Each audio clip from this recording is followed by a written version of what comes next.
I had a plan for putting it under the ice, which I do later on in that episode. But unfortunately, production was not allowing us on the ice when they said they would. There's a certain, thickness of ice that's safe to walk on that we were told we would be able to go out on, and unfortunately, they were not going to let us do it, which meant I was without a way to fish for a good long time, and maybe up to an entire week longer than I expected to be able to. Um, that was also around day 60. That might have actually been day 60. Um, and I learned after I had come out that one of my two dogs had died. Come here, Abby. I had another dog named Cricket. Come here. That another black and white dog that a good friend of mine. Come on over here. Come on.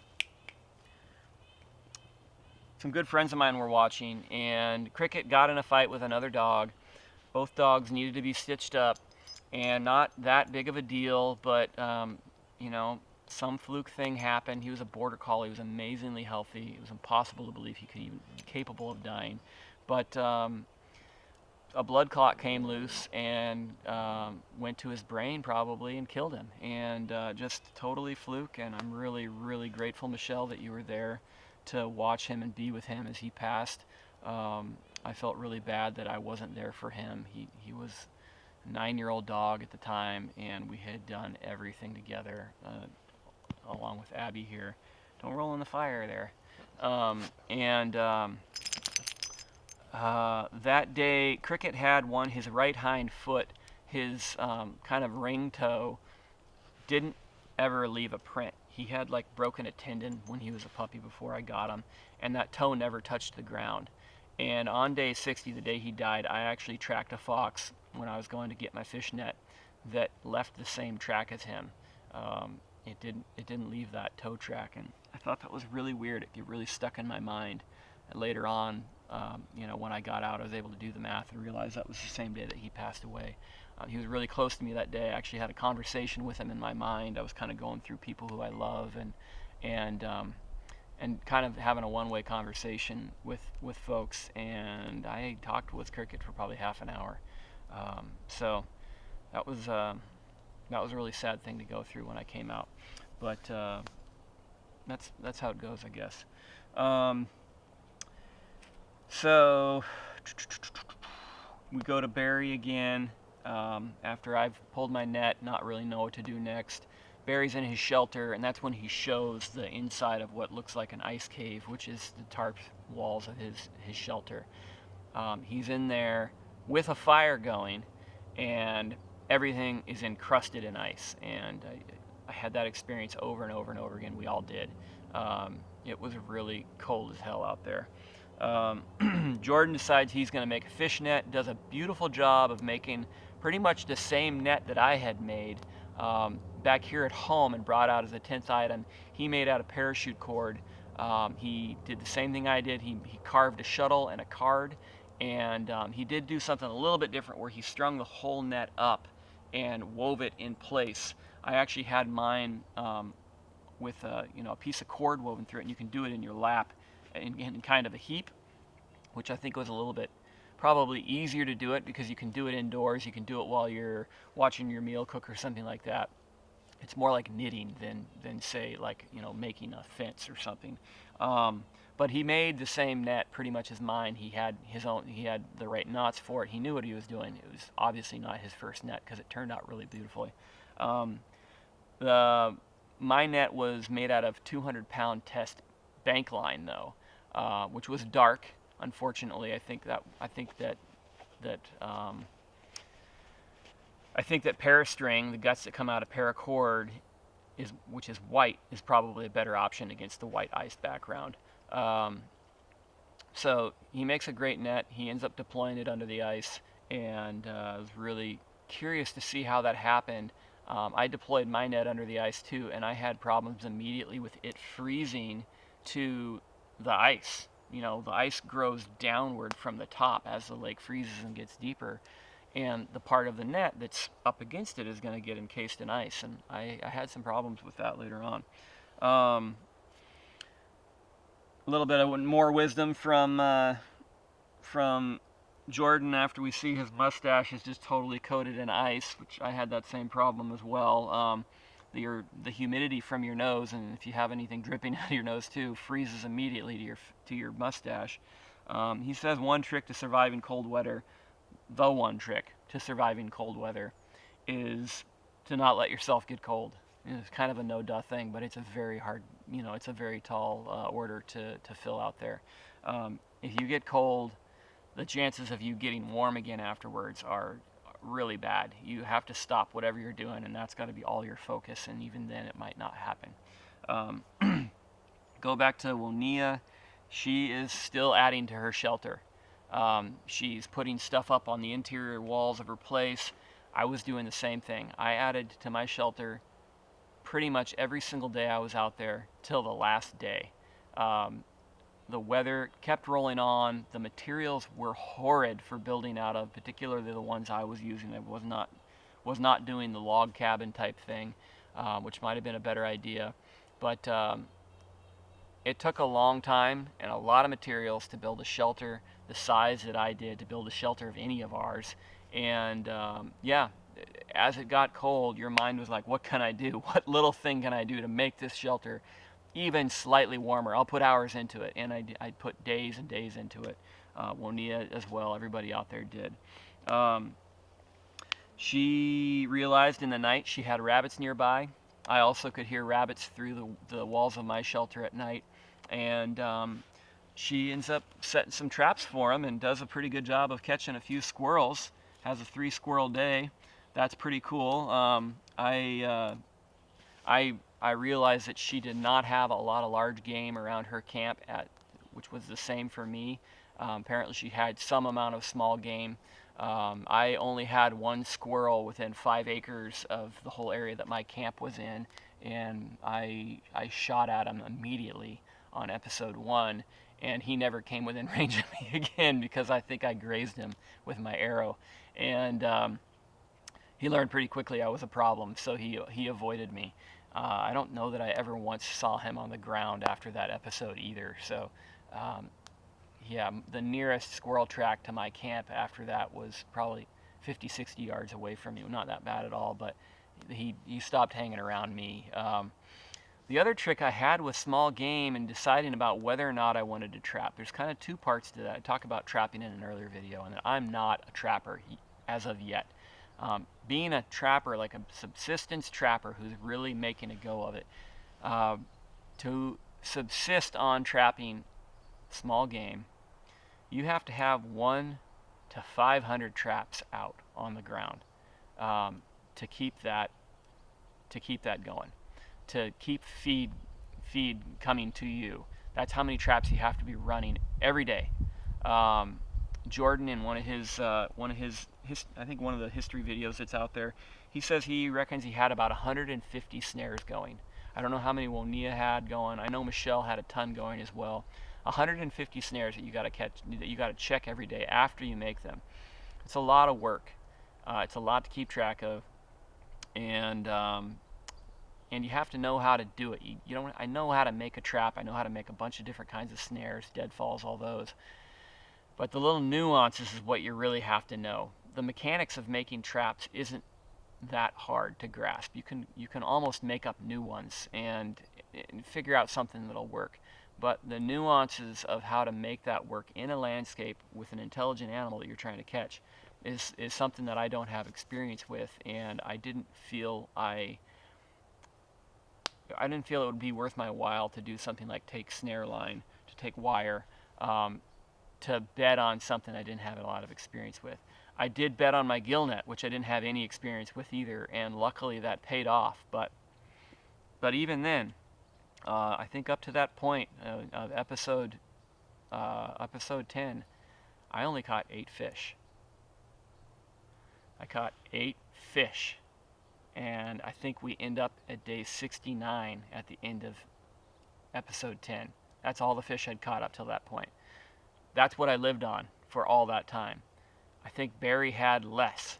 He did not have a gill net, and he did some fishing with his lure. I don't know. I can't even remember seeing him pull a fish all the way out of the water. They showed him losing that one, but he was in a harsh place too, and you know, he was living off of his reserves, and that's a freaking hard thing to do.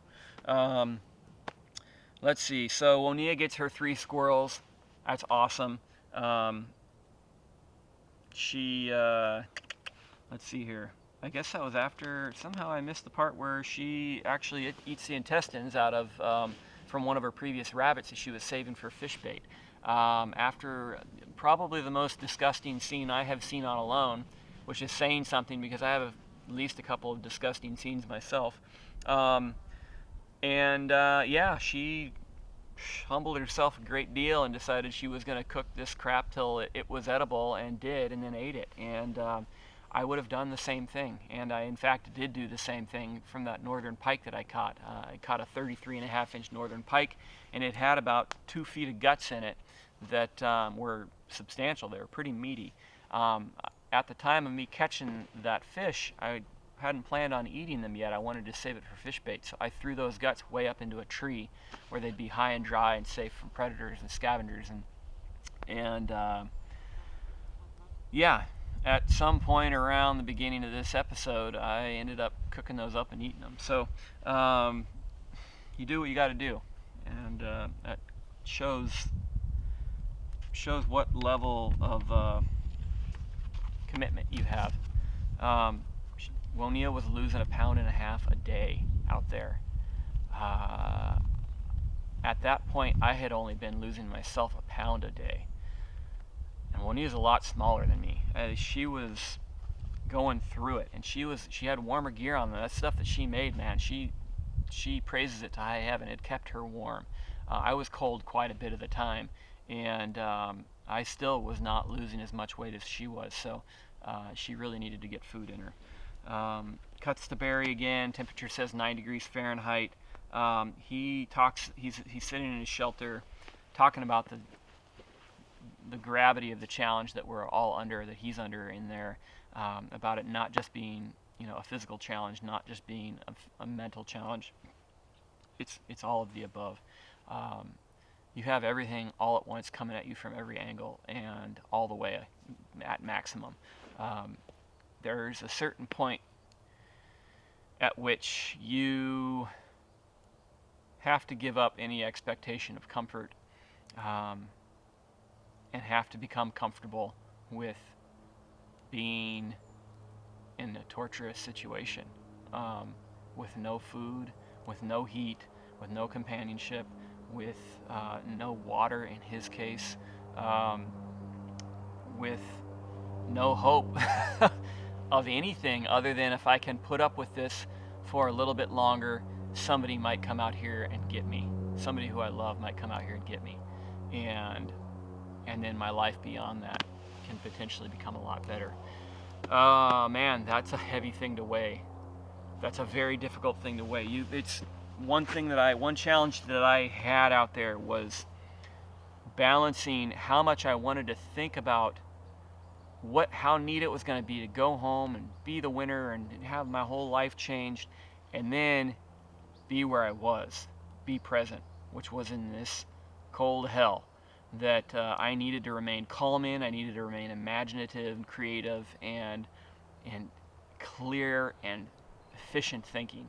And those two realities are so vastly different from each other that I was not capable of holding both of them in my head at the same time. If I was thinking about all the great stuff that could be going on at home, winning or not, I was not able to be focused on where I was in the real time, and that is absolutely paramount when you're in a survival situation.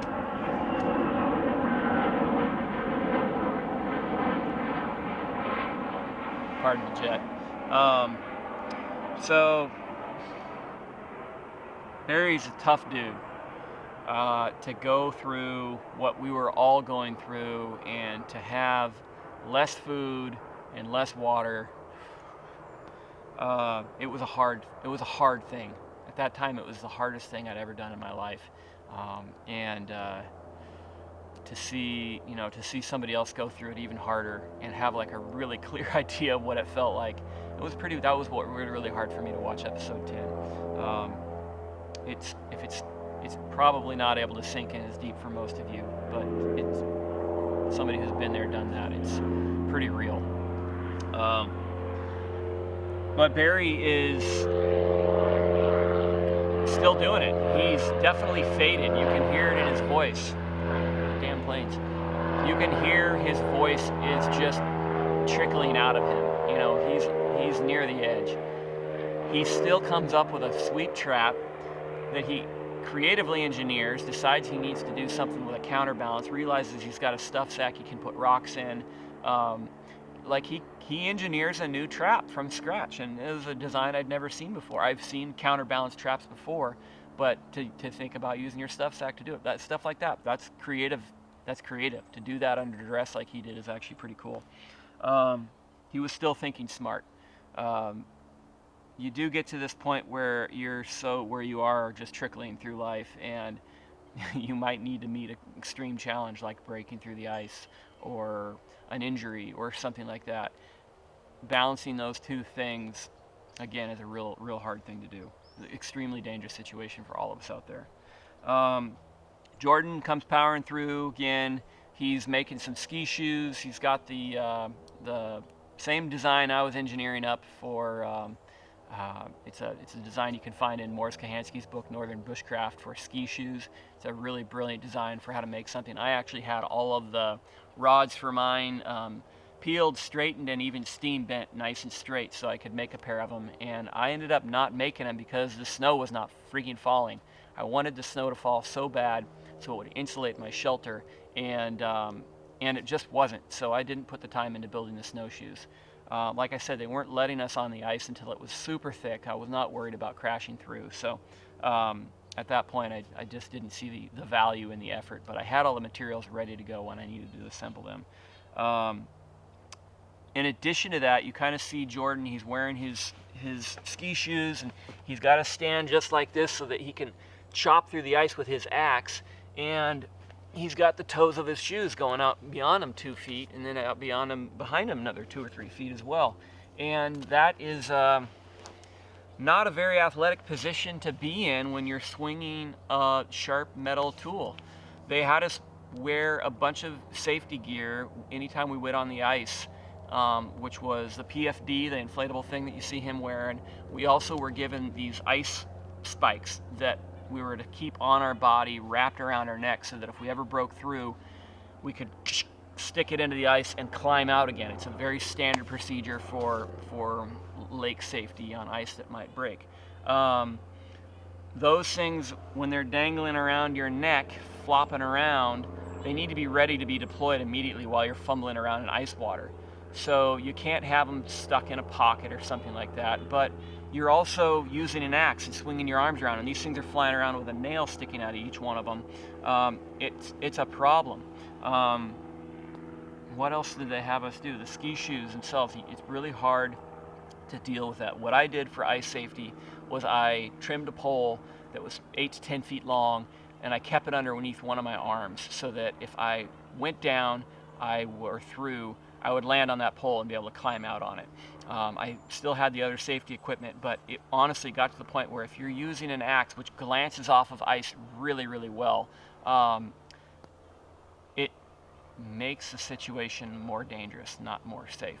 I definitely had a few close calls of my axe glancing off towards a leg, and luckily didn't get cut by it, but largely due to all the extra crap that I had to wear, that we all had to wear out there. And I wasn't too happy about that. People have been going out on lake ice for thousands of years, and there are very well known, points at which the ice becomes safe because it's so thick, and we were double that point. I found it very hard for me to believe at some point that they weren't keeping us off the ice, not for our safety, but so that Wonia and I weren't finding another food source and being able to, go on till now, till longer and longer, because they knew what Jordan had and they knew what we had, and we could both become contenders again if we could start pulling fish out of that lake. So I don't think that they wanted that to happen. So Jordan comes up with a pretty cool way to deploy his net, which is a little different than my way. I hung mine on a long pole and then ran it under the ice, and I had one pole anchored to a T-pole so that it couldn't drop down underneath there. Jordan did one where he had floats tied on along his, and he chopped 2 holes in the ice and then ran a stick to the end of a pole, or ran a string on one pole, threw it under the ice so that he could grab it from the other hole, and then pulled his string through, which he used to pull his net through. That was pretty brilliant. That's more the way that the commercial ice fishermen on Great Slave Lake do things than how I had done it, which was with a solid pole. I thought the whole solid pole thing would be easier for me to deploy in just one piece because it was only 12 feet long. So it seemed pretty feasible to me. But again, I had problems with my net freezing to the bottom of the ice, and I'm not sure that Jordan ended up having to do that. Because mine froze to the bottom of the ice, I had to chop a second hole as well out near the far end of the pole so I could push down on the end of the pole with my axe and break it free of the ice. And I almost didn't get my net back from doing that. And then he covers over his holes with snow to insulate them from freezing over again. They don't show me covering mine over, but I chopped a bunch more holes than the one they show me doing. And I was going out and I was taking spruce boughs and covering them over with that. I had one of those big barrels with me. I actually found 6 of those 50-gallon drum barrels, all about a half mile or more from my place. So I only hiked one of them all the way back to be my doorway. But I rolled that barrel. I actually cut the hole to the length of the barrel so I could roll the barrel into the hole and plug it, and then hopefully roll the barrel off of the hole and not have it freeze through. Unfortunately, that didn't work. The hole froze to the bottom every single night, and I had to re-chop it each time. It was a crazy amount of work to do all that chopping of the ice.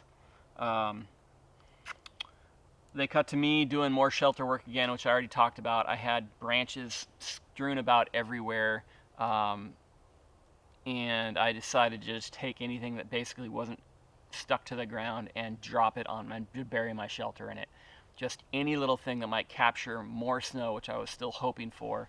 And oh yeah, that's part of why I didn't bury my holes in snow, is for one, I was way out in the ice, even though it was only about 4 or 5 feet deep, and I didn't have any snow to get anyway. There's only a few inches of snow on the ground. It was all blowing around everywhere and not drifting anywhere, but I didn't have access to that amount of snow.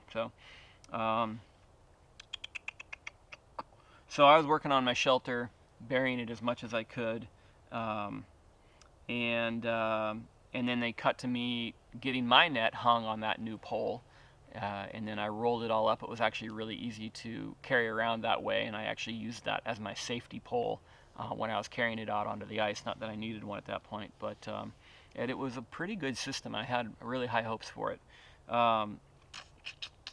Let's see here. Then Barry cuts to Barry. He is getting super thirsty. He does not have any access to open water without having to cross an ice channel.